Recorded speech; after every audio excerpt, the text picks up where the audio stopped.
আসসালামু আলাইকুম। বাংলা সংবাদে সবাইকে স্বাগত জানাচ্ছি। আমি চিন্তিয়া হক। শুরুতেই সংবাদ শিরোনাম। 5 আগস্টের মতো আবারও রাস্তায় নামতে হবে বলছেন মির্জা ফখরুল। এদিকে শেখ হাসিনাকে ফিরিয়ে আনা অন্তর্বর্তী সরকারের দায়িত্ব বলছেন সাকি। জানাবো বদনাম ঘোচাতে বিএনপি কঠোর, তবু চলছে অপকর্ম। এবং সর্বশেষ জানাবো বাংলাদেশ 17 বছর ভারতকে শুধু দিয়েই গেছে বলছেন ডক্টর জাহিদ। দর্শক শুনছিলেন সংবাদ শিরোনাম, এখন বিস্তারিত। 5 আগস্টের মতো আবারও রাস্তায় নামতে হবে বলছেন মির্জা ফখরুল। বিএনপি মহাসচিব মির্জা ফখরুল ইসলাম আলমগীর বলেছেন, নির্বাচনের মাধ্যমে জনগণের ক্ষমতা প্রতিষ্ঠা করাই বিএনপির লক্ষ্য। ভোটের অধিকার আদায়ে 5 আগস্টের মতো আবারও ঐক্যবদ্ধ হয়ে রাস্তায় নামতে হবে। দেশের জন্য প্রয়োজনে আরেকটা লড়াই হবে। 15 বছর ধরে বিএনপির উপর হামলা, মামলা ও নির্যাতন চালানো হয়েছে। ফ্যাসিবাদের বিরুদ্ধে যে আন্দোলন গড়ে তুলেছিল, বিএনপি সেই ত্যাগ নির্যাতন এড়িয়ে যাওয়ার কোনো সুযোগ নেই। বিএনপি নেতাকর্মীরা লড়াই করছে বলেই শিক্ষার্থীরা ফ্যাসিবাদী সরকারের পতন ঘটাতে পেরেছে। মির্জা ফখরুল আরো বলেন, শেখ হাসিনা এখন ভারতে বসে ষড়যন্ত্র করছে, চক্রান্ত করছে, ছাত্র জনতার আন্দোলনকে উগ্রবাদীদের বিদ্রোহ বলে অপপ্রচার করছে। এখানে নাকি আমাদের হিন্দু ভাইদের উপর অত্যাচার করা হচ্ছে। আমরা খুব শান্তিপ্রিয় মানুষ। আমরা সবসময় হিন্দু, বৌদ্ধ, খ্রিস্টান, মুসলমান একসঙ্গে বসবাস করি। এই সময় দায়িত্বশীল ব্যক্তিদের উত্তেজনাপূর্ণ ও বিভ্রান্তিকর বক্তব্য দেওয়া থেকে বিরত থাকার আহ্বান জানান তিনি। আওয়ামী লীগের বিভিন্ন সমালোচনা করে মির্জা ফখরুল বলেন, জনগণকে বোকা বানিয়ে 3টা নির্বাচন করে জোর করে ক্ষমতায় ছিলেন শেখ হাসিনা। তিনি ভেবেছিলেন কোনোদিন ক্ষমতায় থেকে যাবেন না, কিন্তু দেখেন কিভাবে মাত্র কয়েক মাসের মধ্যে পরিবারের সবাইকে নিয়ে হাসিনাকে পালিয়ে যেতে হয়েছে। আমি ভয় পাই না, আমি মুজিবের বেটি, আমি পালাই না। দেশকে যেন কেউ বিভক্ত করতে না পারে সে ব্যাপারে সবাইকে ঐক্যবদ্ধ থাকার আহ্বান জানিয়ে বিএনপির মহাসচিব বলেন, আমরা একটা সুযোগ পেয়েছি, সেজন্য আমি সরকার কর্মকর্তা, পুলিশ, সেনাবাহিনী সহ সব বাহিনীকে অনুরোধ করতে চাই, আসুন এই সুযোগ আমরা কাজে লাগাই। আবার আমরা বাংলাদেশকে সব বিভেদ ভুলে ঐক্যবদ্ধ হয়ে গড়ে তুলি। শেখ হাসিনাকে ফিরিয়ে আনা অন্তর্বর্তী সরকারের দায়িত্ব বলছেন সাকি।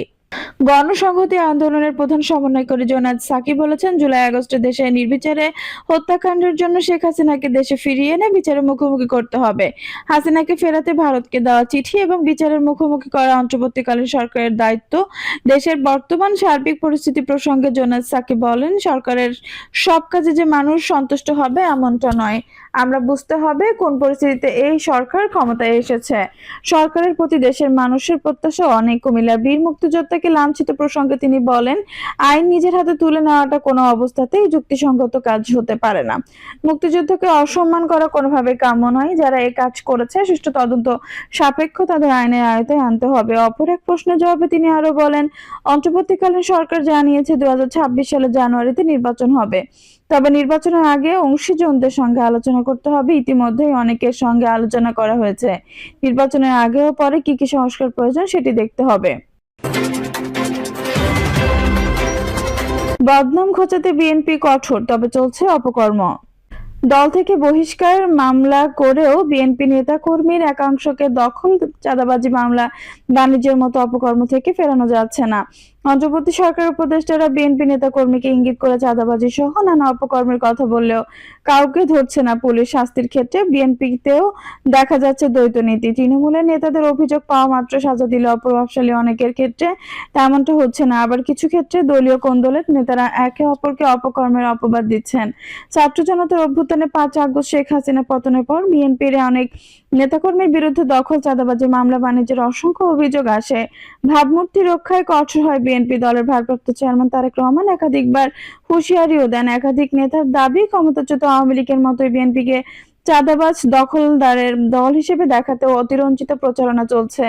নির্বাচনের সুবিধা পেতে জামায়াত ইসলামী নেতাকর্মী, অভ্যুত্থানের ছাত্র নেতৃত্ব সামাজিক মাধ্যমে তা চালাচ্ছেন। বিএনপি দ্রুত নির্বাচনের দাবি করে উপদেষ্টারাও একই ভূমিকা নিয়েছেন। সম্প্রতি তথ্য উপদেষ্টা নাহিদ ইসলাম বিএনপিকে ইঙ্গিত করে বলেন, সড়কে আগের মতো চাঁদাবাজি চলছে, এখন অন্য দল করছে। বিএনপি নেতাদের প্রশ্ন, সরকারের চাঁদাবাজের পরিচয় জানলে ধরছে না কেন? তবে এ বিষয়ে নাম প্রকাশ করে কেউ বক্তব্য দেয়নি। বহিষ্কারের মামলা করলেও নেতাদের কেন ধরা হচ্ছে না? প্রশ্নের পুলিশের মুখপাত্র এনামুল হক সমকালকে বলেন, অপকর্মে জড়িত কারাও দল দেখা হচ্ছে না। মামলা থাকলে পুলিশ গ্রেপ্তার করছে কিছু সুনির্দিষ্ট অভিযোগে। মামলার আগেই ধরা হচ্ছে, তবে কতজনকে গ্রেপ্তার করা হয়েছে এ তথ্য নেই বলে জানিয়েছেন মুখপাত্র। বিএনপির জ্যেষ্ঠ যুগ্ম মহাসচিব রুহুল কবির রিজভী সমকালকে বলেন, নেতাকর্মীর বিরুদ্ধে অপকর্মের অভিযোগ অনেক ক্ষেত্রেই অতিরঞ্জিত, তবে সেসব ঘটনার সত্যতা পাওয়া গেছে, শাস্তি হয়েছে। নেতাকর্মী 17 বছরের নির্যাতনের ক্ষোভ থেকে অনেকটা ঘটনা ঘটিয়েছে। এই ক্ষেত্রেও ছাড় দেয়নি বিএনপি। বিএনপির দপ্তর সূত্র জানায়, 5 আগস্টের পর শুধু কেন্দ্রীয়ভাবে 1031 নেতাকে বহিষ্কার অব্যাহতি দেওয়া হয়েছে, 1203 জনকে কারণ দর্শানোর নোটিশ দেওয়া হয়েছে। এছাড়া জেলা, মহানগর, উপজেলা পর্যায়ে অনেক নেতাকর্মীর বিরুদ্ধে সাংগঠনিক ব্যবস্থা নেওয়া হয়। বিভিন্ন অঙ্গ সংগঠনেরও শত শত নেতাকর্মীকে শাস্তি দিয়েছে। সব মিলিয়ে কয়েক হাজার নেতাকর্মীকে বহিষ্কার, দল থেকে অব্যাহতি দেওয়া হয়েছে। অধিকাংশের বিরুদ্ধে দখল ও চাঁদাবাজির অভিযোগ ছিল। বিএনপি নেতাকর্মী জানান, দখল ও চাঁদাবাজির মামলা হলেও দলে যারা প্রভাবশালী তাদের শাস্তি হয়নি। অভিযোগ আসার পর ঢাকা মহানগর উত্তরে কমিটি বিলুপ্ত করে দেয় বিএনপি, তবে ঢাকা মহানগর দক্ষিণ যুবদলের এক প্রভাবশালী নেতার কিছুই হয়নি। এই নেতার বিরুদ্ধে অভিযোগ, এস আলমের পক্ষ নিয়ে ইসলামী ব্যাংক দখলের চেষ্টার পর 10 ডিসেম্বর অস্ত্রসহ তার 17 থেকে 18 অনুসারীকে নিয়ে পপুলার লাইফ ইন্স্যুরেন্স কোম্পানি কার্যালয়ে যান। প্রতিষ্ঠানটির ব্যবস্থাপনা পরিচালক, অতিরিক্ত ব্যবস্থাপনা পরিচালক সহ অন্যান্য ঊর্ধ্বতন কর্মকর্তাদের নাম ধরে খুঁজতে থাকে তারা। এই ঘটনায় কোম্পানি কর্মকর্তা মহিবুল্লাহ বাদী হয়ে মতিঝিল থানায় মামলা করেন। এজাহারে বলা হয়েছে, চাঁদা না দেওয়ায় ভাঙচুর চালানো হয়, টাকা ও মোবাইল ফোন লুট করা হয়। হামলার ভিডিও ছড়িয়ে পড়লে তদন্ত কমিটি করে যুবদল দক্ষিণ স্থানীয় 4 নেতাকে অব্যাহতি দিলেও প্রভাবশালী সেই নেতার কিছুই হয়নি। বাগেরহাটে অপকর্মের অভিযোগ উঠেছে। বিএনপির কেন্দ্রীয় নেতা শামীমুর রহমান শামীমের বিরুদ্ধে অর্থনৈতিক তথ্যশুমারিতে অনুসারীদের না নেওয়ার রামপালের উপজেলা নির্বাহী কর্মকর্তাকে তার হুমকি দেওয়ার ভিডিও ভাইরাল হলেও ব্যবস্থা নেওয়া হয়নি। বিএনপির কয়েকজন জ্যেষ্ঠ নেতা জানিয়েছেন, কিছু ঘটনা তদন্ত হয়নি, এতে দল কাঠগড়ায়। গত শনিবার বিএনপির আন্তর্জাতিক বিষয়ক সহ সম্পাদক এক টিভি টকশোতে জানান, মাঠ পর্যায়ে নেতাকর্মীকে নিয়ন্ত্রণ করা যাচ্ছে না। তিনি বলেন, আমার এলাকায় পদধারী নেতারা কেউ মাটি ভরাট করে, নদীর জমি দখল করে, আরেক উপজেলা পদধারী নেতারা মামলা বাণিজ্য করে। কেন্দ্রের খবর পাঠানো হয়েছে, ব্যবস্থা নেয়নি। কারো বিরুদ্ধে ব্যবস্থা হচ্ছে কেন্দ্র থেকে। কেউ কেউ আবার অতি আশীর্বাদ পুষ্ট, তাদের কিছুই হচ্ছে না। নেতাকর্মীরাও দ্বিধাদ্বন্দ্বিত, কেন্দ্র যা বলে তা কি সিরিয়াসলি বলে? বিএনপির কয়েকজন নেতা বলেছেন, মনোনয়ন কুন্দলেও নেতারা একে অপরকে অপকর্মের অপবাদ দিয়ে ঘায়ালের চেষ্টা করছেন। তাই আগে ঢালা ব্যবস্থা নেওয়া হলো, এখন তদন্ত সাপেক্ষ ব্যবস্থা নেওয়া হচ্ছে। খুলনা ব্যুরো জানিয়েছে, গত 19 সেপ্টেম্বর চাঁদার জন্য কয়রা বাজারে একটি ব্যবসা প্রতিষ্ঠানে হামলা ও লুটের ঘটনা ঘটে। এই ঘটনায় উপজেলা বিএনপি সাধারণ সম্পাদক নুরুল আমিন বাবুর সহ 13 জনের বিরুদ্ধে থানায় মামলা হয়। তিনি দল থেকে বহিষ্কার ও গ্রেপ্তার হয়েছেন। বহিষ্কার করা হয়েছে পাইকগাছা উপজেলা বিএনপি সাধারণ সম্পাদক এনামুল হক সহ একাধিক নেতাকে। ভেঙে দেওয়া হয়েছে খুলনা জেলা বিএনপির কমিটি, যুবদল, ছাত্রদল, স্বেচ্ছাসেবক দলের কমিটি বিলুপ্ত করা হয়েছে। একের পর এক শাস্তি মামলাও চাঁদা, ঠিকাদারি, বটোয়ারা ও ইজারা দখলের অভিযোগ বারবার আসছে। দলীয় সূত্রে জানা যায়, 30 নভেম্বর পর্যন্ত জেলা ও নগরের বিএনপিতে শতাধিক অভিযোগ এসেছে। 64 জনকে শোকজ এবং 28 জনকে বহিষ্কার করা হয়েছে। চাঁদাবাজির সবচেয়ে বেশি অভিযোগ আসছে দিঘলিয়া থেকে। সেখানে 3 মাসে 5 মামলা হয়েছে। এসব মামলায় ভয় দেখিয়ে আওয়ামী লীগ নেতা, ঠিকাদার, ব্যবসায়ী, শিক্ষক সহ অসংখ্য মানুষের কাছ থেকে চাঁদা আদায়ের অভিযোগ মিলেছে। বিএনপি কেন্দ্রীয় সদস্য সাবেক এমপি মেজবাউদ্দিন ফারহাদের অভিযোগ, তার নির্বাচন এলাকায় হিজলা, মেহেন্দিগঞ্জ সব দখল করেছে একটি পক্ষ। কেন্দ্রে অনেক অভিযোগ পড়েছে, এখন পর্যন্ত একজনকেও শাস্তি দেওয়া হয়নি। সিলেট ব্যুরো জানিয়েছে, বিএনপি অঙ্গ সংগঠনের 15 নেতাকর্মীকে বহিষ্কার করা হয়েছে।